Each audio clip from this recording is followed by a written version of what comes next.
마음 건강 연구소 지금 녹화 들어가고 있어요? 예, 들어가고 있어요. 마음 건강 연구소는 어떤 이쪽으로. 연구소인지 좀 소개 좀 해주시죠.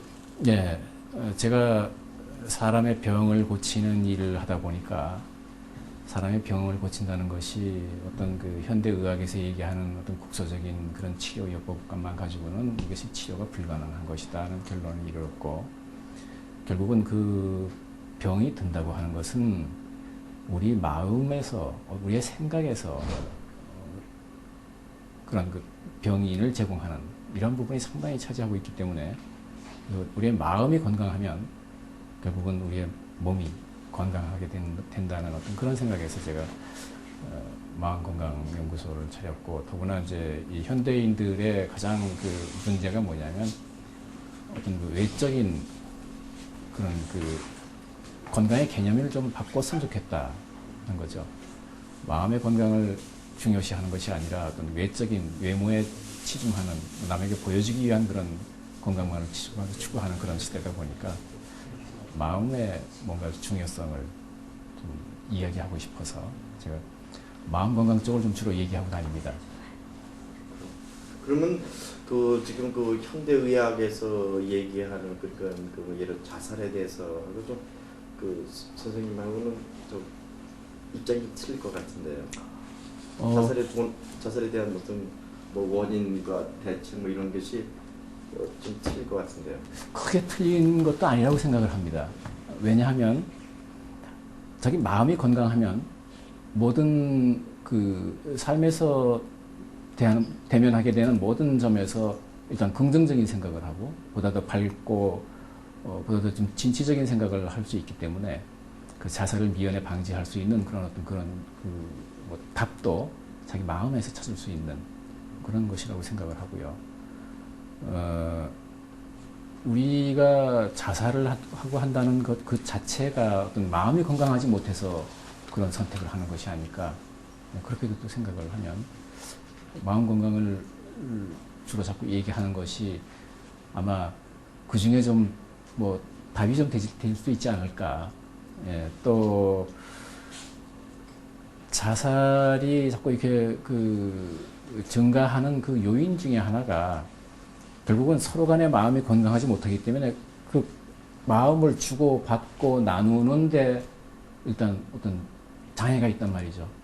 그러다 보니까 자기가 가지고 있는 그 문제에 대해서 서로가 충분히 서로 나누고 소통하게 되면 그러면 그 문제는 항상 해결책이 있기 마련이고, 또 그러므로 해서 뭐 자살이라든가 하는 그런 마음들이 갖다 사그러지게 만들 수 있는 그런 해결책이 되지 않을까, 그런 생각을 하는 거죠.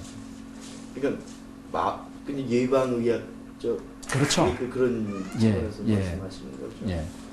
그러니까 그냥 일반적으로 자살의 전초가 우울증에서 온다 해서 그 우울증을 치료해야 된다 하는 것이 이제 보통 그 현대적 의학에서 이제 바라보는 관점이라고 보거든요. 근데 사실 또 우울증은 그 왜 오느냐라고 했을 때는 선생님 같은 경우는 마음이 건강하지 못해서. 그렇죠.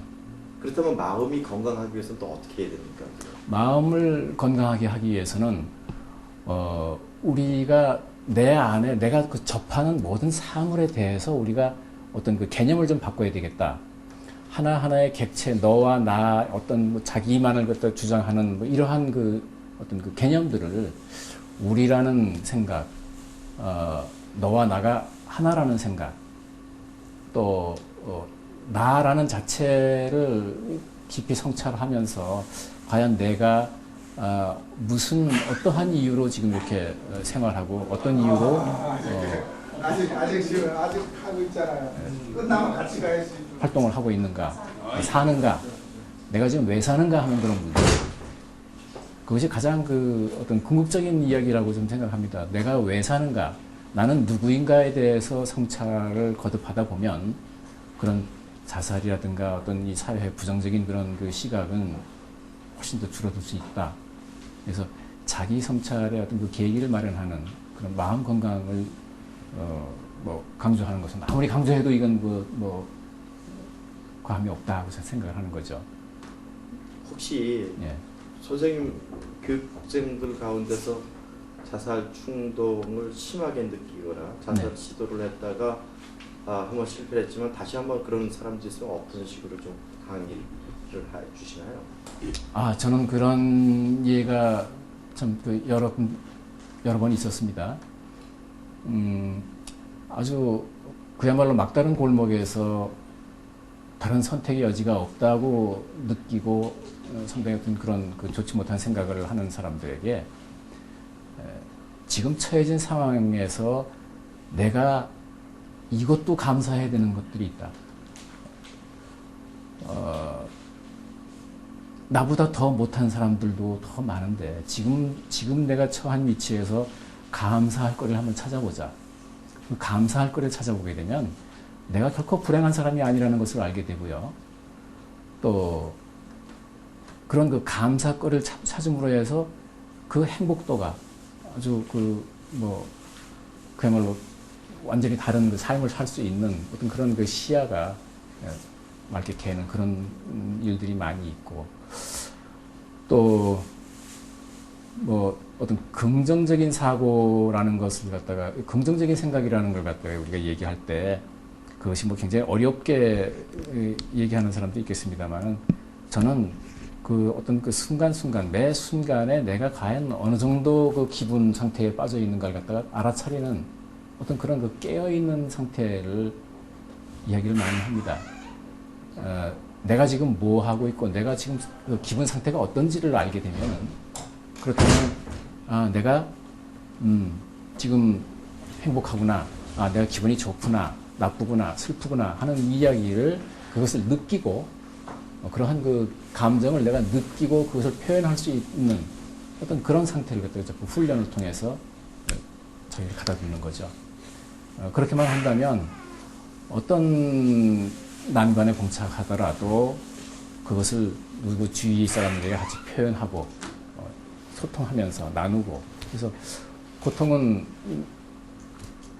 나누면 그만큼 쪼개지고, 그죠? 네. 기쁨은 나누면 배가 되듯이, 그래서 자기의 고통을 옆에 가까운 사람들에게 서로 아주 거침없이 나눌 수 있는 그런 그 열린 상태의 마음을 갖다가 얘기합니다.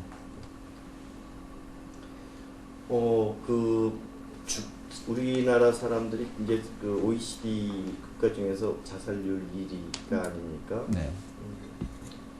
거기에 여러 가지 이유가 있겠지만은 죽음에 대한 어떤 잘못된 이해가 네. 있기 때문에 사람들이 어떤 조금만 고통만 있으면 이제 자살한다, 이렇게 저는 생각을 하는데요. 네. 웰다잉 교육이 하나의 그 방법을, 자살을 줄일 수 있는 하나의 큰 방법이라고 생각이 듭니다. 네.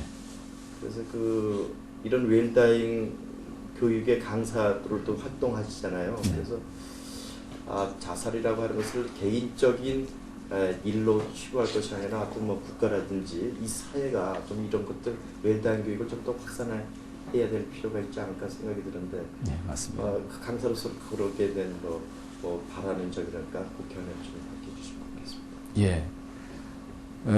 사실 외국의 경우에는 미국만 하더라도 고등학교 정규 과정에 이 죽음 교육이 들어가 있을 정도로 죽음을 일찍이부터 이렇게 자유롭게 토론할 수 있는 그런 문화의 바탕이 되어 있죠. 또 역사적으로 보더라도 중세 유럽의 경우에는 죽음을 드러내놓고 자유롭게 토론할 수 있는 그런 시대였었습니다. 그 당시에는 죽음을 자유롭게 꺼내놓고 얘기하는 대신에 어떤 섹스라든가 이런 성적인 문제는 이렇게 쉬쉬하고 그런 건 함부로 얘기하지 않는 그런 사회였지만, 지금 이제 이것이 역전이 되어서 지금은 오히려 죽음에 관한 문제의 얘기는 쉬쉬하고, 어떤 성적인 문제의 얘기는 오히려 드러내놓고 얘기하는 이러한 세태로 변하다 보니까 죽음에 대해서 항상 혐오스럽고 고통스럽고 무서운 거, 두려운 걸로 어떻게 자꾸 치부해버리고, 그러다 보니까 늘 죽음에 대해서는 얘기하지 않고, 지금 현재의 삶이 내가 영원히 살 것처럼 지금 우리가 생활을 한단 말이죠. 지금의 삶을 그냥 영원히 살 것처럼 내가 생활을 한다면 나는 어떻게 살든 간에 내가 어떤 두려울 것이 없는 이런 세태이다 보니까 이들에게 좀 더 우리의 삶을 성찰할 때 우리의 삶은 지금 죽음을 향해서 가고 있다는 그 자체만으로도 깨워줄 수 있다면, 그렇다면 내게 남겨진 이 시간이 얼마나 소중한 시간이고 얼마나 귀한 시간인가를 알게 되고 이 순간순간의 삶을 갖다 정말 진지하게 살 수 있지 않을까 하는 그런 생각에서 죽음 준비 교육이라고 하는 것은, 이것은 우리나라 정말 중고등학교, 아무리 못해도 중고등학교 과정부터가 좀 들어가야 되지 않을까 하는 그런 생각을 합니다.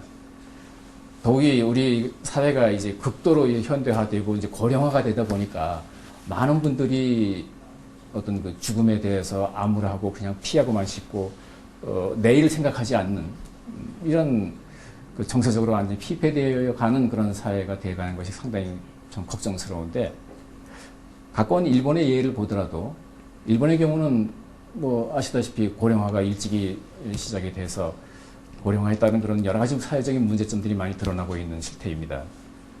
앞으로 우리나라도 일본과 마찬가지의 그런 그 세태가 곳곳에서 발견되리라고 생각을 합니다. 아주 쉬운 예로 고독사라든가 어떤 무연사회, 뭐 얼마나 그 사회에서 고독사라는 말이 그 아주 회자되기가 일반화되었냐 하면 외국 사전에 고독사라고, 고독사라는 것이 사전에 올라올 정도입니다. 마치 우리나라의 특이한 우리나라 여성들의 화병 같은 것들이 외국 그 사전에 화병으로 찍히듯이 고독사가 그렇게 고독사로 찍히는 이러한 일들이 일본에서 벌어지고 있단 말이죠. 그러니까 이제는 고독사라는 것도 좀 부족하니까 하다못해 단독사, 극작사, 뭐 이런 식으로 여러 가지 단어들이 난무하는 이런 것들은 앞으로 우리가 유심히 지켜보고 아마 국가적인 차원에서도 그런 거에 대비할 수 있는 그런 교육을 시행해야 되는데, 아마 그 중에 가장 효과적인 교육이 이 웰다잉 교육이 아닌가 저는 그렇게 생각합니다. 이 웰다잉 교육은 전 국민을 대상으로 실시해야 되고, 또 어린 청소년들에게도 이러한 교육을 실시하게 되면 죽음이라는 것이 무엇인가를 알고 또 내가 지금의 삶을 어떻게 살아야 되는가 하는 어떤 자기 성찰이 이루어짐으로 해서 보다 더 진지한 어떤 그런 인생을 살 수 있지 않을까 생각을 합니다. 끝으로 한 가지만 더 물어보겠습니다. 오 교수님한테서는 뭐 변 박사님 뭐또 임상 체험지도 예. 줄수 있습니까? 예.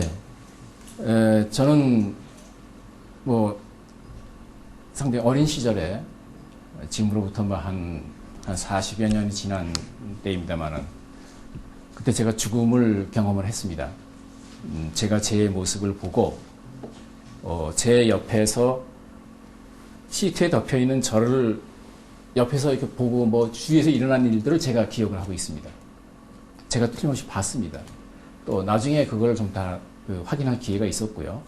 그래서 그 당시에 그러한 경험들이 긴가민가 뭐 이것이 꿈이 아닌가 하는 그런 여러 가지 의심들을 가지고 있다가 나중에 그것이 사실로 밝혀지면서 저로서는 그 당시에 그 경험으로 해서 제가 느껴진 것들이 있습니다. 뭐냐면 우리에게 죽음이라는 것은 끝이 아니다는 저만의 어떤 그런 그 확실한 믿음이 있습니다. 이것은 죽음을 경험해보지 않은 사람은 결코 이해하지 못하는 것입니다. 그런데 지금 현대의학이라든가 현대과학에서 난 죽음을 경험했습니다고 얘기하면 모두가 다 그것이 뭐 환상이라든가 뭐 어떤 식으로든 간에 그것은 사실이 아니라는 쪽으로 이렇게 몰아가는 그런 쪽으로 얘기하니까 어디 가서 내가 죽음을 경험했습니다 하는 그런 얘기를 하기가 상당히 꺼려집니다. 예. 하지만 제 나름대로의 믿음은 이겁니다. 죽음은 끝이 아니라는 사실입니다. 죽음 이후에도 우리의 삶은 계속되는 것이고, 그리고 그 죽음이라는 것은 지금의 삶을 내가 어떻게 살아왔는가에 따라서 그 뒤에 이어질 죽음 이후의 그 삶이 나의 어떤 커다란 영향을 끼친다는 것. 그래서 그런 것들을 알게 되면 내가 얼마나 품위 있는 삶을 살다가 정말 존엄한 죽음을 죽어야 되는 것이고, 내가 자살이라든가 어떤 뭐 삶에서의 어떤 그런 그 부정적인 생각이라든가 이런 것들까지도 내 죽음 이후의 삶에 영향을 끼친다는 이 사실을 갖다가 알게 된다면 아마도 자살을 선택할 사람은 없지 않을까 하는 그런 생각을 합니다. 좀 뭐 시청자들을 위해서 어떤 경위 때문에 임사 체험을 하게 됐는지 궁금한데 좀 소개 좀 해주시죠. 그러니까 네. 뭐 사건인지 사고인지 저거 좀 사고는 예, 저는 사고가 있었습니다. 아주 어린 시절에 모두를 다 춥고 뭐 배고프던 시절이었으니까요. 그 당시에 어린 나이였지만 뭐 공사장에서 이렇게 일을 하는 그런 일을 했었는데 한 5층 되는 데서 이게 벽돌 짐을 지어 나르는 그런 일을 하다가 미끄러져 가지고 아래로 떨어져서 제가 일을 당했었습니다. 서대문 적시자병원 무료병동에서 제가 저의 모습을 본 것이 이제 무료병동에서 봤는데요. 제가 그 날짜를 계산하니까 한 달 정도가 제가 의식이 없었습니다. 그 당시에 저는 상당히 여러 가지 경험을 했는데 제가 그러한 경험들을 죽음을 경험한 사람들이 겪는 어떤 공통적인 것들에 제가 이게 지켜보면서 저 사람은 틀림없이 임사 체험을 했구나 안 했구나 하는 것들 제가 이렇게 구분을 할 정도로 저는 그것이 지금도 정말 그 한순간도 놓치지 않는 아주 선명한 그 기억이 아직도 생생합니다. 그 죽음이라는 것이 내가 살아온 그 시간 동안에 혼 같은 연계되어 있다는 것을 저는 분명히 압니다. 지금 우리가 삶을 살다가 죽었다 그래서 딱 끝. 이것은 절대로 아니라는 사실이에요. 그래서 많은 분들이 그건 좀 기억을 해주셨으면 좋겠습니다. 죽음 이후에도 삶은 계속 이어집니다. 변 박사님 임사 체험을 하셨는데 그 한 달 사이에 이제 그 실제적 결과는 한 달 사이에 네. 호수 상태로 병원에 계신 거잖아요. 네, 아마도. 근데 그때 그러니까 다른 세상을 네. 경험하셨다고 네. 하면은 그 세상은 어떻는지 좀 얘기해 줄 수 있나요? 예. 그 세상은 그야말로 아주 한마디로 얘기하면 깃털 같은 가벼움을 제가 경험합니다. 깃털 같은 가벼움이라고 얘기하면은 그 말 자체가 그게 형언이 안 된다고 저는 생각을 하는데 그야말로 자유스러움, 그보다 더 할 수 없는 평온, 그보다 더 할 수 없는 따뜻함, 어떤 안정감, 그러한 걸로 휩싸인 어떤 그 안개 같은, 구름 속 같은. 그래서 내가 정말 어떤 그 무게감을 전혀 느끼지 못하는 평화 그 자체입니다. 그 평화 그 자체이고 중요한 것은 말입니다. 제가 그 세계에서 살아있는 사람들을 같이 보고 있다는 사실이에요. 생활하고 있는 사람들 가운데 제가 다니고 있다는 얘기입니다. 그 세계가 어디 따로 있다는 것이 아니고 지금 살아있는 사람들 사이사이에서 제가 보고 있다는 거예요. 그것이 나중에 어떤 뭐 친구들, 그 어린 시절 친구들이지만 그 동무들한테 야 네가 뭐 어떻게 노는 거 내가 봤다? 그러면 좀 다 이렇게 깜짝 놀라는 거죠. 근데 그거를 사람들이 믿지 않는다. 뭐 과학이니 뭐니 해가지고 그걸 뭐 증명을 해라. 이것은 죽음 이후의 세계는 증명할 수 없는 세계입니다. 죽음 이후의 삶을 어떻게 증명하고 무슨 증거를 가져와라고 얘기한다면 그거는 그 사람은 그 수준에서 멈춰야 되는 사람이라고 저는 생각을 해요. 다시 한번 말씀드린다면 죽음은 끝이 아니라 지금의 삶에서 계속 연속적인 다른 삶이다. 내 몸뚱이에 이 껍데기를 벗어놓고 그리고 다른 세계로 옮겨가는 것뿐이다. 크게 다른 것이 없다. 저는 그렇게 생각을 합니다. 혹시 그런 박사님 그런 임사 체험이 하나의 뭐 계기가 될지 모르지만 그래서 의사 쪽으로 이렇게 가시나요? 예, 그 영향이 상당히 큽니다. 저는 그 외국에서 공부하면서 저 비슷한 경험을 한 사람들을 갖다 몇 사람을 만났었는데요. 그 사람들이 하나같이 얘기가 뭐냐면 그러한 경험을 통해서 인생이 바뀐다는 거예요. 나의 모든 그 사고와 어떤 가치 체계가 좀 다 바뀐다는 거죠. 왜 그러냐면 그럴 수밖에 없는 것이 이 삶이 얼마나 중요한 것을 알게 됩니다. 이 내게 주어진 시간이 얼마나 소중한 것인가를 갖다 알게 되죠. 그래서 우리가 이 삶에서 그야말로 한치의 오차가 없는 잠깐의 어떤 한눈 파는 것마저도 허용되지 않는 그러한 삶이라는 것을 알게 됩니다. 그래서 어떤 그 세상의 욕심을 쫓고 어떤 세상의 욕심이라든가 뭐 경쟁 이것에서 떠나서 정말 어떤 그런 평화로운 내가 누군가에게 유익을 끼칠 수 있는 뭐 그러한 삶들. 그래서 그런 그 죽음의 체험 같은 것은 이 삶에서 정말 사람을 완전히 다 뒤바꿔 놓는 그러한 사건이 됩니다. 오늘 말씀 잘 들었습니다. 네, 감사합니다.